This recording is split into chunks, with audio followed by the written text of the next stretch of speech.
United States, what makes it tick, and what we want to do with it. Let's start with you and what you want. What does anybody want? Do you think you're different from other people?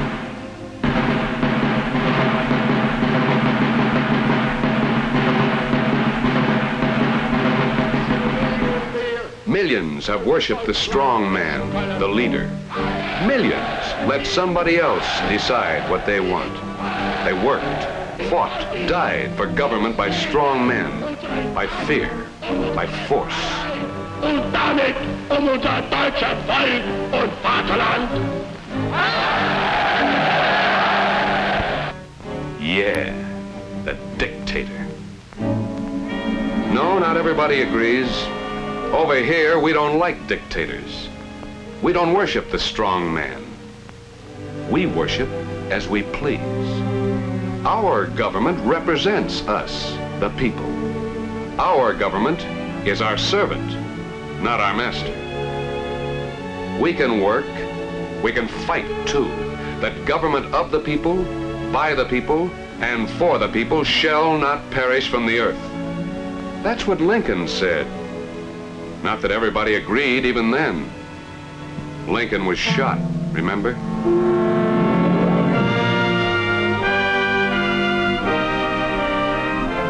Any government has a lot of power, but keep in mind that the power can come from the top down or from the bottom up. And it makes a lot of difference to you, what you can do and what you can't do, where and how you live and work. Let's start from there, where we live and work, what we have in the United States. 1 worker out of 5 lives close to the land on our 6 million farms and ranches. Look them over, big ones, little ones, all kinds. 4 workers out of 5 work away from the land in almost 4 million other places. Big plants, small plants, peanut stands, offices. Altogether, that makes about 10 million places where we can work and make a living. How we work and how we live makes all the difference in what we have in the United States. But how did we get what we have? Suppose just for a moment that we didn't have our 6 million farms and ranches. Let's get rid of them, all of them. Okay, no more farms or ranches. Now, let's get rid of industry too. Then we won't have to worry about that. Fine, no more industry, no more places to work. While we're at it, let's go all the way. Let's wipe out all cities, towns, homes, everything. Now what? Well, now we're starting the hard way, close to old Mother Nature. You and everybody else on Earth have some things in common. You want to stay alive. To stay alive, you have to have food. You have to have some shelter against the elements. You want to be as comfortable as you can. So let's start with this common problem and see what it takes. What are we going to do? Better find somewhere to go. Going to be a storm any minute. Give me the baby. Come on.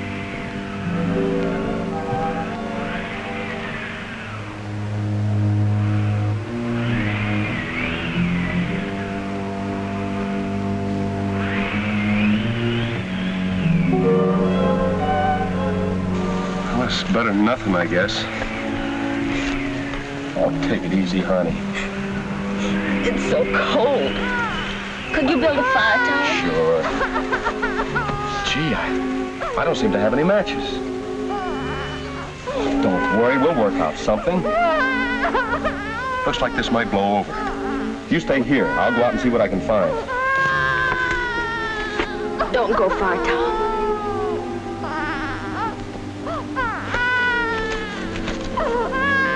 There, darling. I know you're hungry. How long do you think she can feed that baby unless she gets some food herself? Not long. How long could you stay alive dumped into a real wilderness?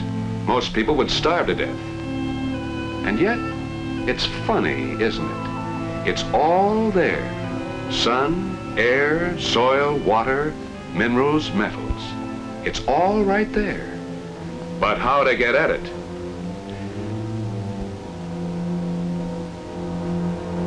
Let's say you're lucky to start with. You find some water so you won't die of thirst. No, but I need food.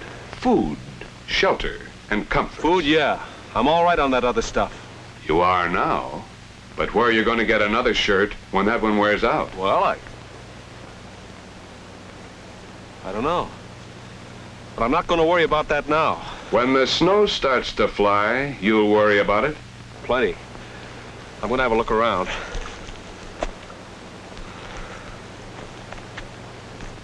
Tom has what any man has to work with, his brains and his muscles.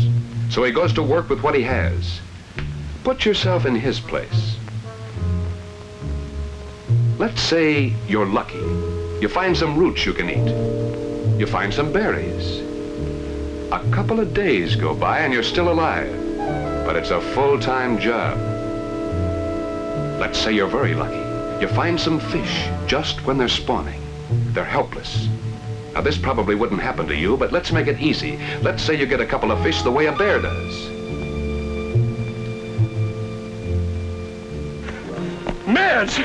Look what I got. Oh, I just flipped them out. I'm so hungry I could almost eat them raw. I don't know. Want to try? I can't. I can't. Gee, if we just had a knife. Hey, isn't that smoke? Oh, Tom. Sure it's smoke. There must be somebody over there. Wait here, I'll go and see.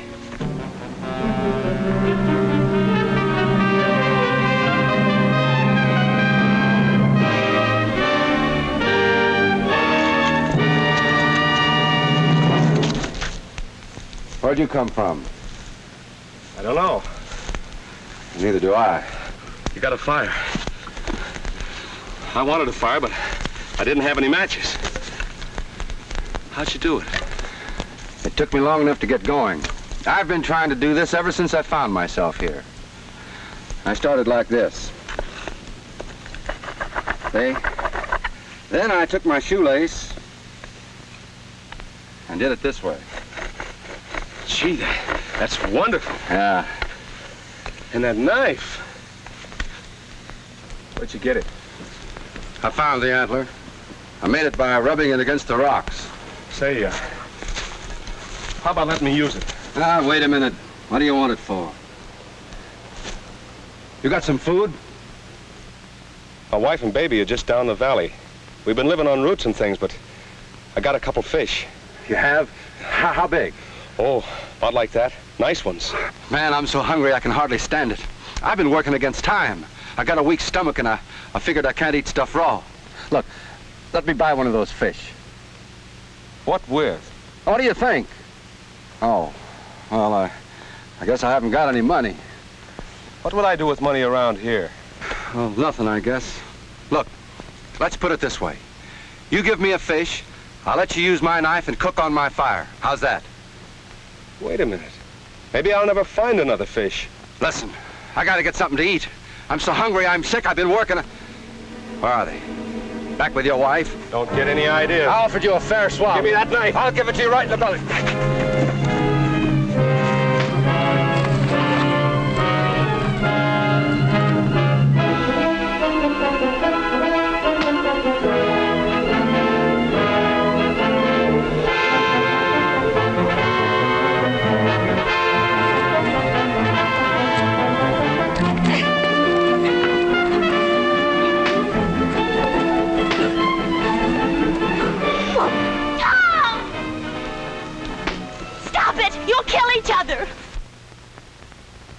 What's come over you, Tom?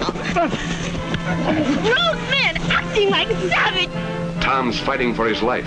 So is the other man. Let's go back and see what this is all about.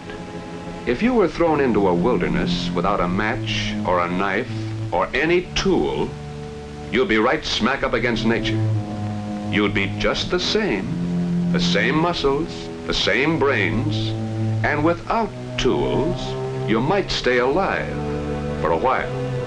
You might find some kind of shelter. You'd have to have food and shelter, and you'd want some comforts. To improve your situation, you'd have to take time out to make some tools. You can't be looking for food and make a knife at the same time. It takes work and time to get fire or any other tool. Incidentally, from now on, when we talk about tools, we mean anything that helps you get more food or shelter or comforts and helps you get them more easily. Getting food or shelter is a matter of life and death. And once you get something, and somebody else has something, you come up against the idea of swapping, of barter. Why can't we swap? One fish for the use of my knife and my fire. Well, what's wrong with that? I'd like to keep both fish. I need that knife and the fire. Okay, it's a deal. Life depends on food. And to fill your stomach, to put a shirt on your back or some kind of a roof over your head, there are only 3 things to work with: natural resources, your human energy, and tools. That's true anywhere, any place, anytime. Let's bring this out in another way. Everything in nature was here long ago. All the coal, the iron, the forests, the oil, the water, the land. Why didn't the Indians do more with it? The Indians had to have food, shelter, comforts. Didn't they raise better food, build better homes? Why didn't the Indians do more with all this? They had some tools. They knew how to make fire. They used fire to clear land. When the growth was burnt off, the Indian women planted corn like this, with a clam shell and a hoe made from the shoulder blade of a deer. Yes, they had tools, Stone Age tools, but they never improved their tools. And as a result, they couldn't improve their production of food, shelter, and comforts. Compare this with the pioneer farmers. Crude as the early wooden plows were, they worked better than animal bones or clamshells. Yes, they had tools, but the important thing is they improved their tools. They shod them with iron, and now we make them from steel. Powerful tractors pull them down the fields. If this farmer had lived when the country was young, it would have taken 9 farmers like him to free 1 man from the land. With a better use of brains and muscles, better use of nature, and above all, with more and better tools, the modern farmer can free 15 or 20 men from the land. That's a pretty good example of what we have. Something happened in this country to produce a titanic upsurge in human energy and spirit, to produce more and better tools, to produce more and better food, shelter, and comforts. What was it? What helped us get what we have? Let's start at the beginning. The founders of the country didn't have tractors or television sets or automobiles, but they did have a mighty faith in God and a big revolutionary idea about people. They thought governments ought to be the servant, not the master of ordinary people like you and me. Have you ever read the Declaration of Independence? Men risked their lives for the principle that in this country, at least, we the people take our rights from God and set up a government to preserve and protect our individual rights. Think that over. The signers of the Declaration of Independence declared their belief that we are endowed by our Creator with rights to life, liberty, and the pursuit of happiness, which nobody, no person, no group, no political party, not even our government can take away from us. This farmer has certain unalienable rights, responsibilities, and obligations, which are his birthright under the law. This worker has the same rights, responsibilities, and obligations, which are his birthright under the law. These workers can challenge their government, which is ordered to protect their rights. And these aren't idle words. On July 4th, 1776, we declared our independence. In 1788, we ratified our Constitution. And to this day, every officer, law, and division of American government has existed solely for the purpose of protecting our unalienable rights to life, liberty, and the pursuit of happiness. When you read the Constitution of the United States, notice it starts off with, "We, the people," and it's the oldest instrument of government in continuous use. Our government is divided into two parts, state and federal, and each part is subdivided into legislative, executive, and judiciary, each branch independent. This was not done for efficiency. It was done deliberately to keep anybody or anything from taking away our individual freedom. Now, let's look at the map. The federal government was to handle the national problems. The united but individual states were to handle their own problems, just as each county, city, town, and village was to handle its local problems. Problems like fire protection, police protection, protection of the streets and highways, protection and development of citizenship through public education. Things like this are the concern of state and local government. We, the people, have given our federal, state, and local governments a limited power, but we have ordered them, remember, to use that power to protect our individual freedoms. Our rights are only limited when it's for the public good. Like when you're driving along a public street. Traffic changes. You stop. You don't even think about it. But you stopped because we gave government, represented by the police officer, the right to make a stop to let the other people go through. Then, when you get the signal, it's your turn to go ahead. Limitations of our rights? Sure. But for the public good. And that's the way our country has gone ahead.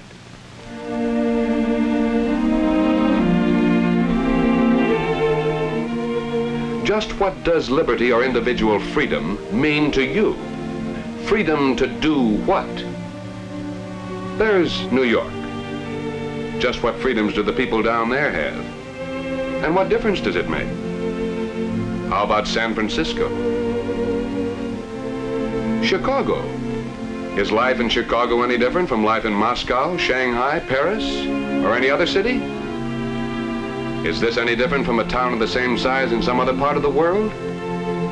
There's a great difference, and it starts with the great gift of freedom. Here's a farm. 2 out of 3 farms like this are run by their owners. In other words, here's what we mean by freedom. Farmers are free to save, free to invest their savings, to buy and own their own farm, their own tools, their own stock, free to produce, to make a profit or a loss. It takes time, takes work, takes management, takes saving, takes careful buying and selling. It took this farmer 20 years to build up this herd, but it was worth the effort. Nobody can fool this man about what it means to own your own farm or to build your own herd. He knows where his tools came from and what a difference they make. He started out milking by hand. Now he does it this way and doesn't have to work so hard. And he produces more and better milk and cream. He gets more out of it, and so do all the rest of us. Don't sell freedom short. Freedom to work, to grow things, to make things. Freedom to buy and sell. Freedom to save and invest.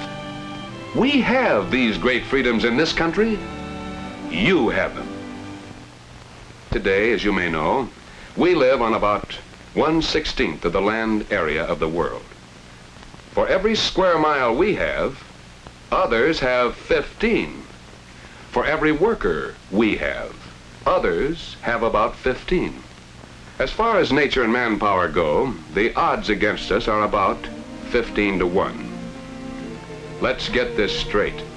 All around the world, men want the same things: food, shelter, and comforts. And naturally, selfishly want all they can get. You do.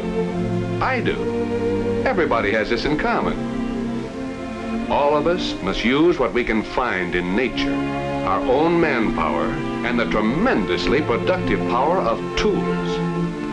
Yet in our 10 million workplaces, with odds of 15 to 1 against us, we have half the productive power on Earth. That didn't just happen.